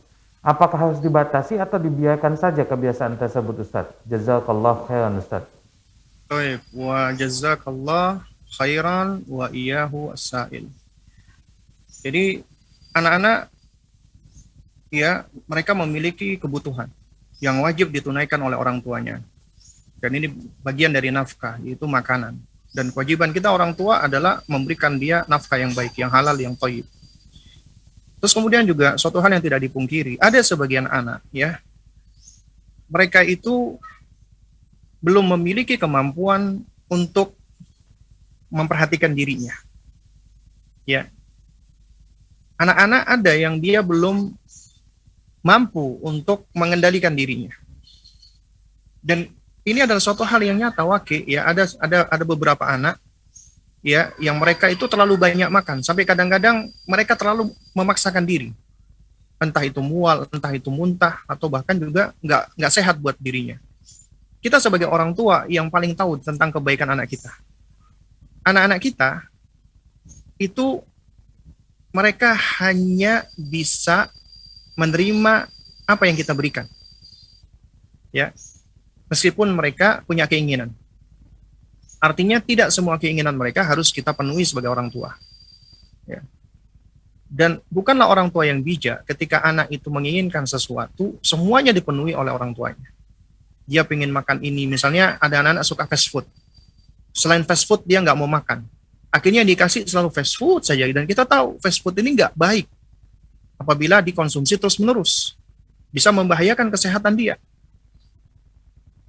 Sebagian orang tua beralasan kalau nggak dikasih fast food, Ustadz dia nggak mau makan, nanti malah sakit. Akhirnya mencari solusi yang paling mudah. Nah ini seringkali orang tua mencari solusi yang paling mudah. Apa solusi yang paling mudah?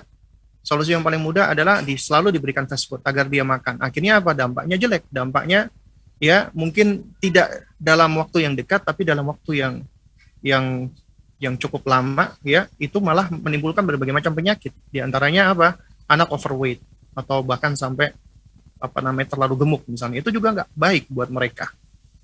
Ya. Nah, oleh karena itu tugas kita sebagai orang tua harus mengatur makanan, pola makan, dan melatih mereka. Jadi jamaah sekalian muliakan Allah. Memang nggak dipungkiri anak itu punya keinginan, suka dan nggak suka. Tapi masalah suka dan nggak suka ini sebenarnya bisa dilatih.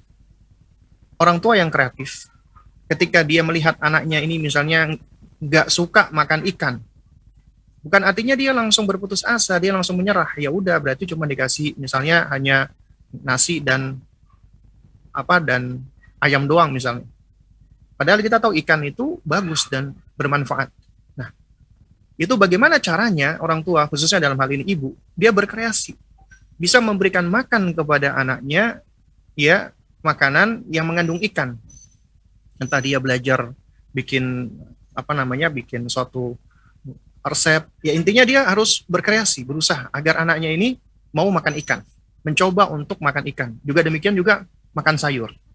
Itu sesuatu yang harus terus orang tua ya mengajarkan kepada anaknya. Jangan sampai karena anak nggak mau akhirnya ya sudah. Dan bukan artinya juga kita paksa mereka. Karena suatu hal yang kita paksa itu juga kurang baik buat mereka. Nah, tapi yang kita lakukan adalah apa? Kita terus berusaha, berupaya menghasung, menganjurkan, memotivasi, mendorong, dan mencari-cari cara-cara yang kreatif agar anak mau makan makanan tersebut.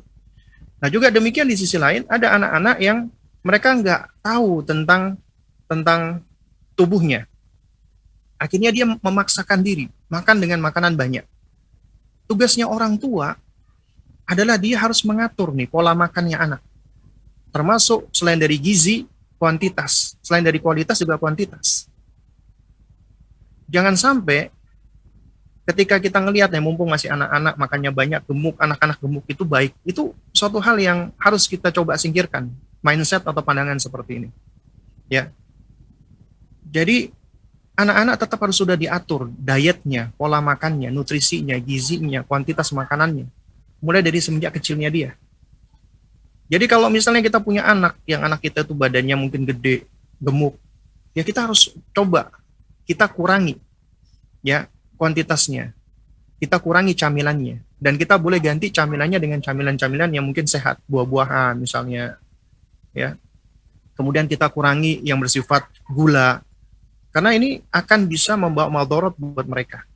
Karena itu, nasihat saya adalah, ya kita sebagai orang tua harus menjaga tentang pola makan anak.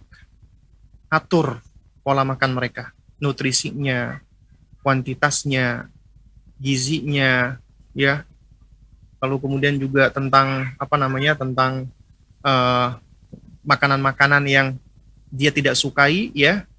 Tapi sebenarnya itu makanan yang baik buat mereka. Itu bagaimana kita berusaha belajar untuk berkreasi, kreatif, berinovasi, agar anak kita itu bisa suka dan mau. Ya. Nah ini diantara cara-caranya. Wallahu a'lam bishawab. Baik, Ustaz. Jazakallah khairan, barakallahu fikum, Ustaz. Dan ini kita ada penanya berikutnya yang sudah tersambung di line telepon. Kita coba sapa terlebih dulu. Assalamualaikum warahmatullahi wabarakatuh. Salam. Dengan Bapak siapa di mana? Pak Dani. Pak Dani di mana? Padang. Oke. Pak Dani silakan tuh langsung bertanya kepada Ustadz, Pak Dani. Iya.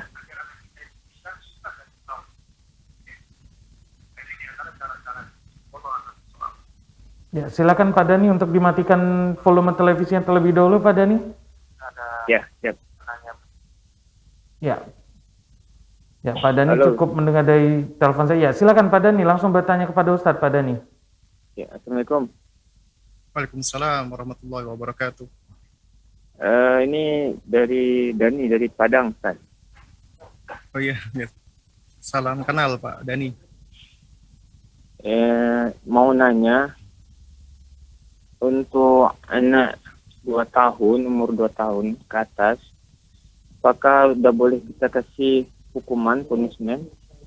Eh, ya seperti itu pertanyaan Ustaz. Mungkin Assalamualaikum warahmatullahi wabarakatuh.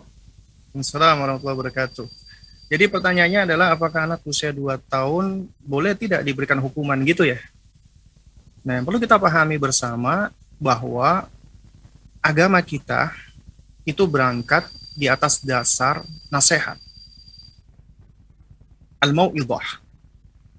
Dan yang namanya al-mau'idhah itu diantara maknanya sebagaimana kata Syekh Utsaimin rahimahullahu taala, "Ma minal kalami fihi targhibun wa tarhibun wa nahyun wa amrun." Nasihat itu adalah ya perkataan yang di dalamnya nggak lepas dari isinya motivasi, dorongan atau ancaman atau perintah atau larangan. Dan para nabi dan rasul pun juga diutus mubasyirin wa mundhirin, sebagai pembawa berita gembira dan juga sebagai pembawa peringatan. Allah Subhanahu wa taala pun juga ketika menciptakan kita, nggak dibiarkan kita begitu saja. Allah berikan perhatian dengan cara Allah berikan perintah dan larangan. Ada perintah dan larangan. Apa yang Allah perintahkan pasti mengandung kebaikan. Apa yang Allah larang pasti mengandung keburukan. Dan siapa yang menaati Allah, Allah berikan jaza, Allah berikan thawab, Allah berikan reward. Apa rewardnya? Surga, jannah Allah, mahabbatullah, kecintaan Allah. Ya. Dan siapa yang membangkang, durhaka kepada Allah, Allah berikan ancaman dan Allah berikan ukubah, Allah berikan hukuman, punishment. Punishmentnya adalah neraka. Jadi surga dan neraka adalah reward dan punishment dari Allah Subhanahu wa taala. Jadi ternyata konsep tentang reward dan punishment itu sudah ada di dalam agama kita. Tapi tentunya sebagai orang tua, ya, di dalam menerapkan konsep reward and punishment juga harus bijak. Nggak boleh serampangan dan nggak boleh sembarangan. Ya. Memberikan hukuman kepada anak itu juga suatu hal yang butuh perincian. Dan perinciannya itu bukan perincian yang sederhana sebenarnya, karena juga bergantung pertama kepada usia anak. Yang kedua kepada jenis kesalahan anak. Kemudian yang ketiga juga bergantung kepada kemampuan anak untuk memahami. Jemaah sekalian muliakan Allah. Anak usia 2 tahun, 3 tahun, atau di bawah 7 tahun, mereka belum tahu mana yang baik dan mana yang buruk. Belum tahu. Karena itu ketika mereka melakukan keburukan, biasanya mereka nggak tahu apa yang mereka lakukan itu adalah suatu keburukan. Ya, jadi itu suatu hal yang belum mereka ketahui. Sesuatu yang belum mereka ketahui, artinya mereka masih jahil tentang hal tersebut. Tidak sepatutnya dihukum. Tidak sepatutnya, tidak selayaknya diberikan hukuman. Ya, sampai diberikan penjelasan dulu. Artinya harus didahului dengan nasihat, penjelasan atau keterangan dulu. Jadi harus didahului dengan nasihat terlebih dahulu. Karena nasihat inilah yang akan memberikan pengetahuan, akan memberikan ilmu, ya, yang akan menghilangkan ketidaktahuan atau kejahilan, ya, tentang sesuatu tersebut. Nah, jadi jamaah sekalian yang dimuliakan Allah Subhanahu wa taala, apabila anak kita melakukan kesalahan, tidak sepatutnya langsung dia diberikan hukuman. Tidak sepatutnya dia langsung dimarahin, diomelin. Karena marah dan ngomel itu termasuk hukuman. Dan ini juga cara yang kurang bijak untuk anak-anak kecil. Apa yang harus dilakukan? Yang harus dilakukan adalah pendekatan kasih sayang. Apalagi di anak usia 2 tahun, 3 tahun, 4 tahun. Ya, pendekatan kasih sayang. Artinya, misal contoh ini, anak di usia 2 tahun atau 3 tahun. Mereka misalnya mendengarkan suatu perkataan yang jelek. Kita dengar. Ya. Atau misalnya mereka memukul kakaknya atau adiknya. Ya. Itu tidak sepatutnya langsung kita marahin, langsung kita hukum. Kenapa demikian? Karena kita harus berusaha melihat dulu nih. Ya. Kesalahan yang yang dilakukan oleh anak kita, ini adalah dia ngerti nggak sih? Atau bisa jadi ketika dia mukul adiknya, sebenarnya dia nggak bermaksud mukul, dia pengen memegang adiknya, atau dia pengen mengajak main adiknya, atau bisa jadi memang dia iri dengan adiknya. Dan ketika dia iri dengan adiknya, itu nggak bisa disalahkan. Itu juga nggak lepas dari kita sebagai orang tua yang mungkin kurang memperhatikan dia. Gitu.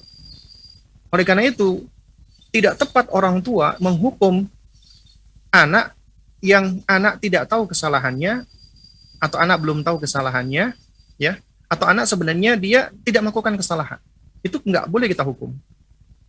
Karena apabila tidak akan jatuh kepada perbuatan zalim. Nah, di antara kaidah di dalam pengasuhan atau pendidikan, sebelum kita ya memberikan hukuman, maka kita haruslah memberitahu dulu, menasehati dulu, nasihat dulu.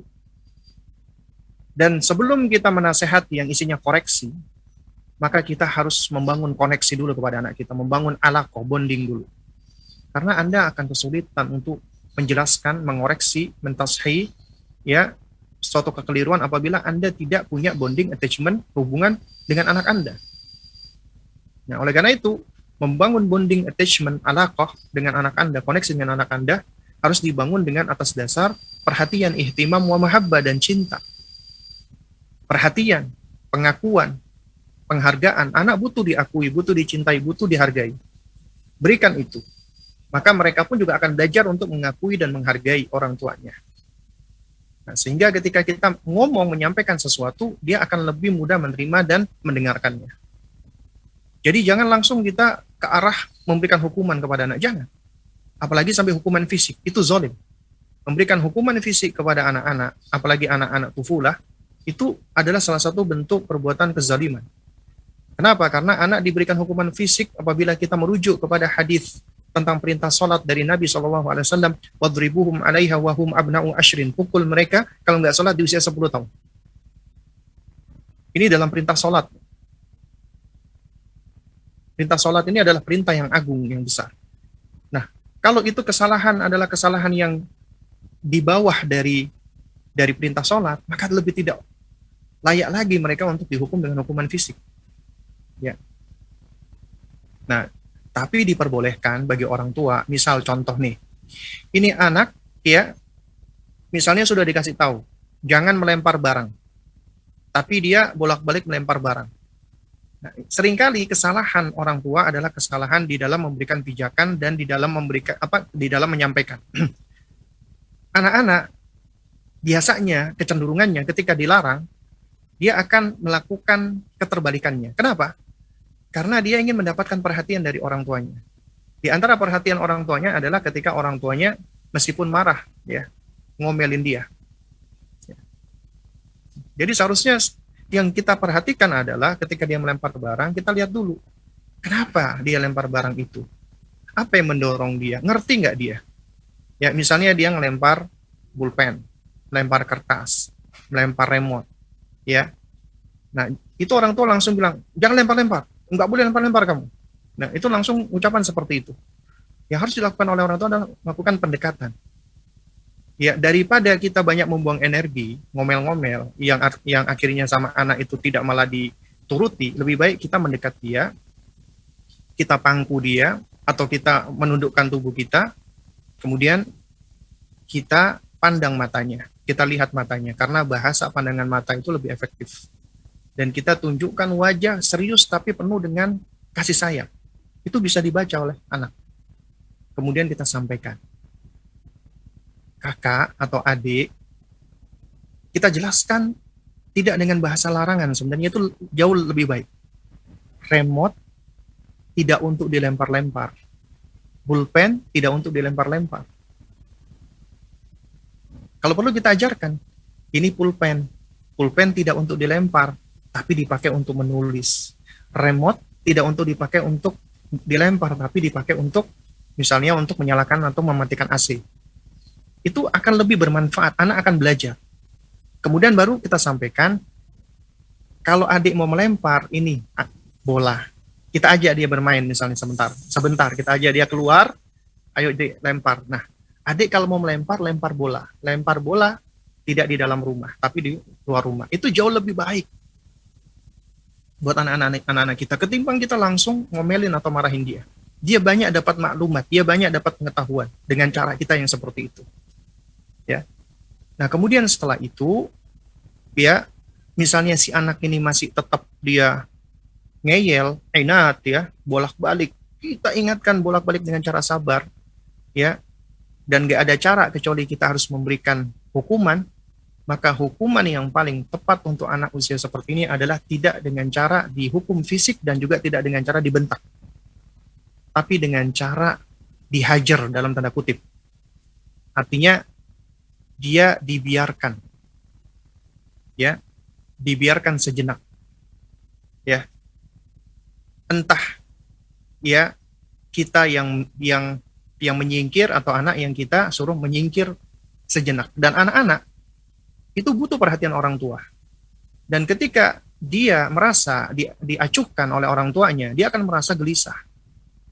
Nah, oleh karena itu makanya dia akan berusaha manggil-manggil uminya, umi. Nah, itu kita berusaha untuk tetap ya tidak menoleh pada dia selama beberapa waktu sampai kita lihat ya ini sudah bisa cukup menjadi pelajaran, baru kita dekati dia, kita pangku dia atau kita gendong dia atau kita peluk dia, baru kemudian kita sampaikan.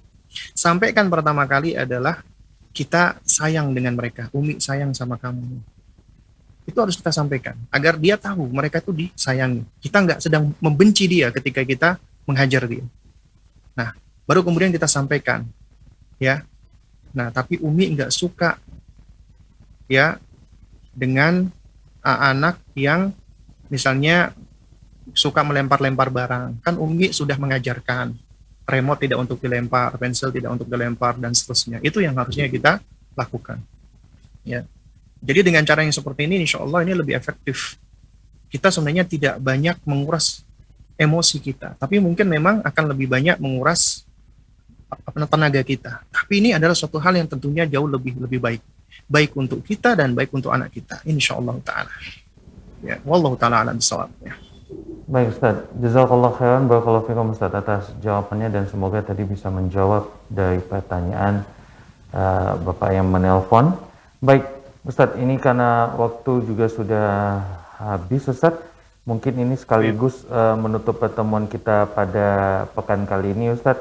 Bisa disampaikan Ustaz, ini ada permintaan tolong sebetulnya Ustaz dari pemirsa kita. Ustadz, bolehkah mengulang poin keempat, karena tadi beliau ketinggalan. Mungkin sekaligus Ustadz bisa sekalian memberikan kalimat penutup untuk pertemuan kita pada pekan kali ini Ustadz. Tafadhol Ustadz.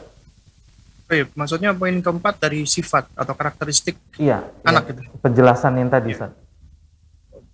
Jadi jamaah sekalian menekan Allah ya. Jadi poin yang keempat tadi, sifat yang keempat tadi kalau nggak salah adalah ada mutamyiz ya, bainal khata ya wasawab, belum mampu untuk memilah antara yang benar dan yang salah. Dan ini sesuai dengan perkembangan anak. Kenapa? Karena usia anak-anak itu umumnya mengalami tamyiz itu di usia 7 tahun. Ya meskipun ya tamyiz itu tidak mesti ya kaitannya dengan usia 7 tahun, tapi umumnya di usia 7 tahun ke atas. Karena itu anak-anak usia 7 tahun ke bawah umumnya masih belum tamyiz, sehingga belum bisa memilah antara yang benar dan yang salah. Dan ini tugas kita sebagai orang tua untuk membimbing dan mengarahkan mereka agar mereka tahu dan ngerti mana yang salah dan mana yang benar, mana yang berbahaya dan mana yang tidak, mana yang bermanfaat dan mana yang tidak, mana yang baik dan mana yang buruk. Ya, ini adalah tugas kita sebagai orang tua. Dan di antara caranya yang paling efektif adalah dengan memberikan keteladanan contoh. Kenapa? Karena apa yang dilakukan oleh orang tua, yang disaksikan oleh anak-anak, maka itulah yang akan tergambar di dalam benak mereka sebagai suatu kebaikan. Sementara apa yang mungkin tidak dilakukan oleh orang tua, jarang dilakukan oleh orang tua, maka itu dianggap anak sesuatu yang tidak dibutuhkan atau sesuatu yang buruk. Karenanya jangan heran apabila orang tua di rumahnya suka merokok, maka akan dianggap oleh anak-anak rokok itu baik.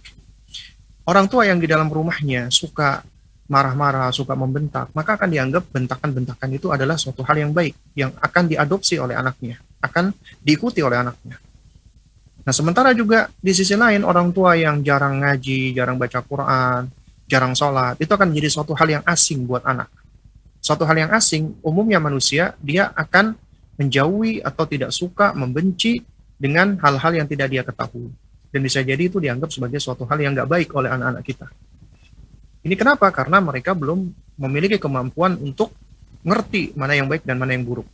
Dan ini tugas kita sebagai orang tua untuk mengarahkan hal tersebut, agar mereka dari semenjak usia dininya sudah ngerti mana halal, mana haram. Ini tentunya juga harus berjenjang dan bertahap ya. lalu kemudian mana yang baik dan mana yang buruk ya. Dan yang paling penting dari itu semua adalah kita harus udah mengajarkan fondasi yang paling mendasar, tauhid dan kesyirikan. Sebagaimana Luqman menasihatkan anaknya, ya bunayya la tusyrik billah inna syirka la dzulmun adzim. Nah, janganlah kamu menyekutukan Allah, karena menyekutukan Allah termasuk kezaliman yang besar.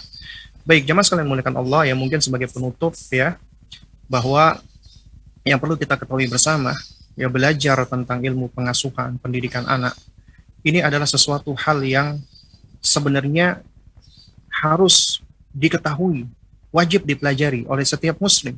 Kenapa? Karena ini adalah ilmu yang paling bermanfaat. Dan yang dimaksud pengasuhan atau pendidikan atau parenting Islam di sini bukanlah ya parenting sebagaimana yang diajarkan oleh orang-orang barat atau orang kafir, tidak. Tapi yang dimaksud dengan pengasuhan atau pendidikan atau parenting di sini adalah sebagai bentuk ya pengejawantahan firman Allah Subhanahu wa taala surat At-Tahrim ayat 6, ya ayyuhalladzina amanu qu anfusakum wa ahlikum nara. Wahai orang-orang yang beriman, jagalah diri kalian dan keluarga kalian dari siksa neraka.